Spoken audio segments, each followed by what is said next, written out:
Eu sei que você olha no teu travesseiro, eu sei que você olha no ralo, no pente, você olha no chão da casa e eu sei que você pensa, meu cabelo tá caindo demais. A verdade é que você não sabe se isso é normal, se isso é esperado ou se você tem alguma doença interna que tá repercutindo como queda de cabelo. Olá, eu sou a Nara Negrete, eu sou médica dermatologista, especialista nas doenças do couro cabeludo, tricologista. E hoje eu vou mostrar para você como que você diferencia se você tem uma queda de cabelo normal ou se você tem alguma condição por trás disso e precisa urgentemente passar no médico dermatologista. O fato é que os fios que estão na nossa cabeça, os nossos cabelos, eles cumprem um relógio, um ciclo capilar. Cada fio da nossa cabeça está numa fase desse ciclo capilar. A maior fase desse ciclo capilar, ele é a fase de crescimento, é a fase de nascer o pelo e crescer. Isso a gente chama de fase anágena. Então, quando vocês verem aquelas pessoas que têm um cabelão, sabe o cabelão? E que sempre teve o cabelo comprido, é porque tem uma fase anágena muito longa, de anos. A outra fase de crescimento do ciclo capilar é a fase catágena. Essa fase catágena já é uma fase em que o fio está se preparando, ele para de crescer e ele está se preparando para sair do nosso couro cabeludo. E aí eu saio da fase catágena e já vou para a fase telógena. A fase telógena é uma fase de expulsão do fio que já cumpriu todo o seu ciclo capilar, e é na fase telógena que o fio sai e já tem que ter outro engatilhado para nascer. Vocês entendem isso? Então a maior parte dos nossos fios que estão no couro cabeludo, eles estão na fase de crescimento, na fase anágena, 70 a 80%. E em torno de 20% está na fase telógena, a fase de expulsão, a fase de queda do cabelo, sendo que já tem um engatilhado. Então, sabendo disso,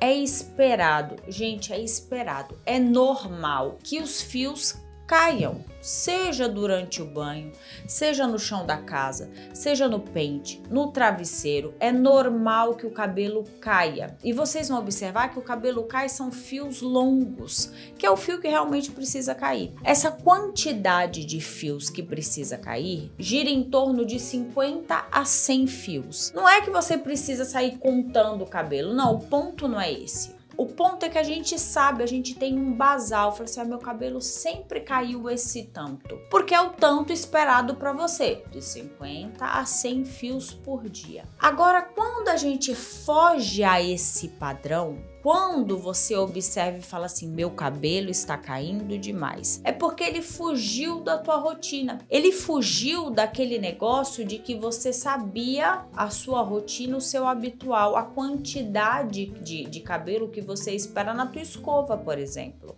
Quando isso acontece, normalmente você precisa observar em qual momento que seu cabelo está caindo mais. Esse é o primeiro ponto. Meu cabelo tá caindo tanto que não importa se é quando eu tô tomando banho lavando meu cabelo ou se é, por exemplo, quando eu tô penteando, quando eu tô dormindo. Então você vê essa mudança de padrão. Isso é um dos sinais de alarme que você precisa de um dermatologista. Quer ver outro sinal de alarme que você precisa entender que a sua queda de cabelo é uma queda de cabelo que precisa de auxílio médico?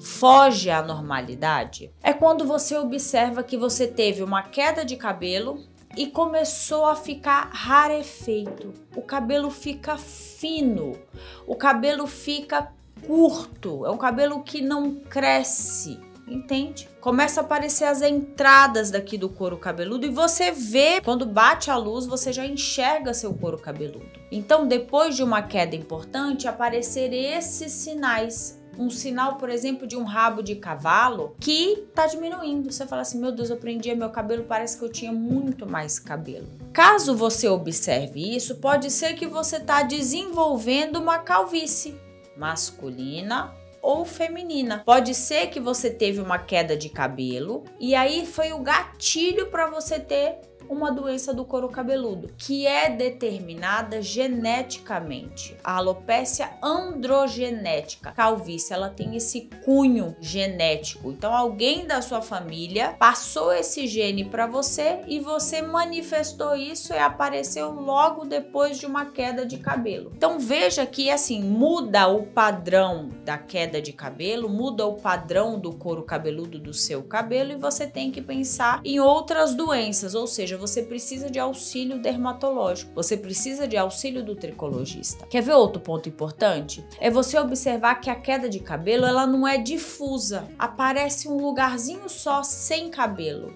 Esse lugarzinho, essa placa sem cabelo, a gente já levanta a nossa orelha, porque olha, veja bem, é uma queda de cabelo que é totalmente anormal, tá reservada em um lugar só. Normalmente, quem cursa com esse tipo de alteração de queda de cabelo é a alopécia areata. A alopécia areata é uma condição, é uma doença que ela é autoimune do folículo piloso. Folículo piloso é a casa, é a fábrica do fio. Então eu tenho uma agressão inflamatória na casa, na fábrica de quem fabrica o nosso cabelo. E aí eu tenho essa queda de cabelo que é localizada. E você enxerga, por às vezes a paciente nem enxerga, para ser bem honesta, porque às vezes fica aqui na parte de trás. Então outra pessoa enxerga e fala assim: você tá sem cabelo na parte de trás. Aí quando você vai ver, você procura auxílio médico, auxílio dermatológico. E aí quando você vê, você tem alopecia areata.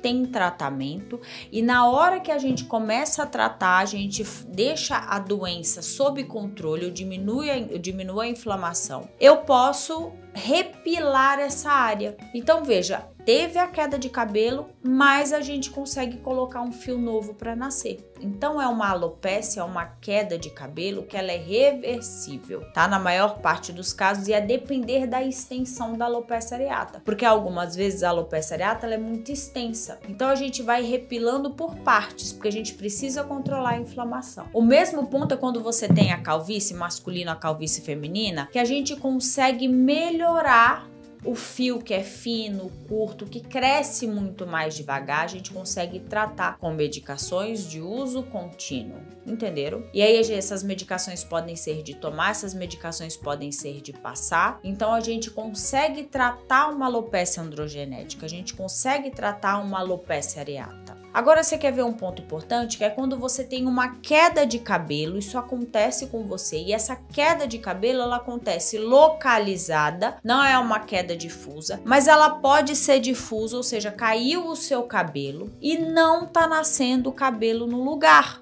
Então só tá que cai o seu cabelo e você tá ficando com as falhas. Quando isso acontece, um cabelo novo não tá nascendo, a gente pensa em condições que a gente chama de cicatriciais, quedas de cabelo, alopécias que são cicatriciais, ou seja, a gente precisa intervir logo, ou seja, você precisa de auxílio dermatológico imediato para que a gente consiga controlar o processo inflamatório e não deixar a fábrica do pelo virar fibrose.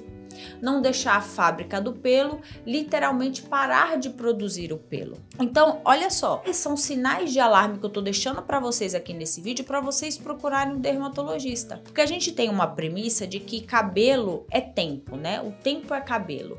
Quanto antes você procurar e saber identificar, falar assim, uma queda de cabelo que a princípio tá normal. Meu cabelo sempre caiu assim, mas você se atentar para esses sinais de alarme, para que você tenha tempo para tratar qualquer condição, qualquer doença no couro cabeludo. Você quer ver outro ponto para você se atentar? Seu cabelo começar a cair e você observar que tá tendo muita escama, que ele tá descamando, o couro cabeludo descama, o couro cabeludo tá muito vermelho e ele tá coçando. Tem doenças que são inflamatórias que inflamam todo o couro cabeludo, Psoríase é uma delas. A própria dermatite seborreica, que é o vulgo caspa. Então, se você observa que a queda de cabelo, ela deixa de ser aquele basal seu e você passa a ter escama, passa a ter coceira, a escama que cai na roupa preta, entendeu? Passa a ter bastante coceira no couro cabeludo. Observa que o couro cabeludo tá ficando mais vermelho. Pô, são sinais de alarme para você procurar um dermatologista. Vocês entendem? E aí existe uma condição, e essa condição eu deixei aqui por último para você saber, que é o eflúvio. Eflúvio quer dizer queda. Então, a queda de cabelo passa a ser anormal, passa a ser patológica, passa a ser secundária de alguma doença quando ela é manifestada pelo eflúvio. A pessoa que tem o eflúvio, ela acha que ela vai ficar careca. Por quê? Porque cai cabelos aos montes. Porque o que acontece no ciclo capilar? Lembra que eu falei para vocês que 80% dos nossos fios que estão na nossa cabeça, eles estão na fase anágena de crescimento e 20% estão na fase telógena, que é a fase que vai acontecer o desprendimento e um fio novo vai nascer? Quando acontece os eflúvios telógenos, que é o nome da fase do ciclo capilar, quando isso acontece, eu tenho um aumento dos fios para a fase telógena. Eu tenho 20, em vez de 20% dos fios da nossa cabeça na fase telógena, sobe para quase 30% na fase telógena.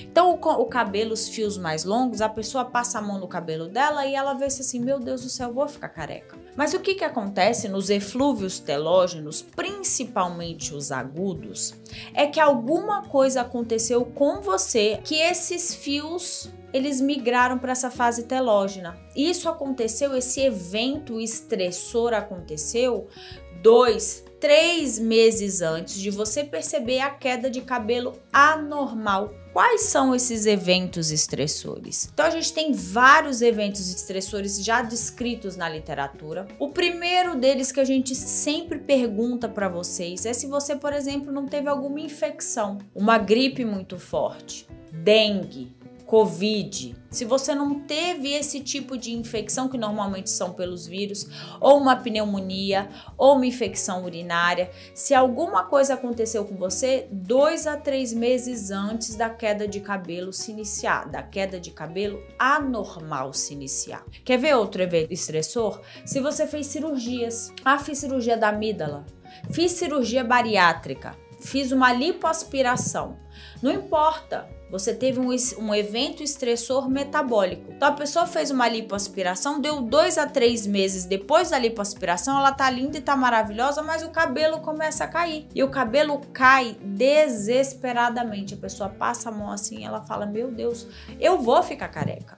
Tá? Então uma sensação de desespero mesmo quando você tem um eflúvio telógeno agudo. Outra situação, por exemplo, tem epilepsia. Usa medicação que é anticonvulsivante, entendeu? Então, eu troquei, eu usava uma medicação, agora eu tô usando outra. Essa troca de medicação, a própria medicação, ela pode interferir no ciclo capilar.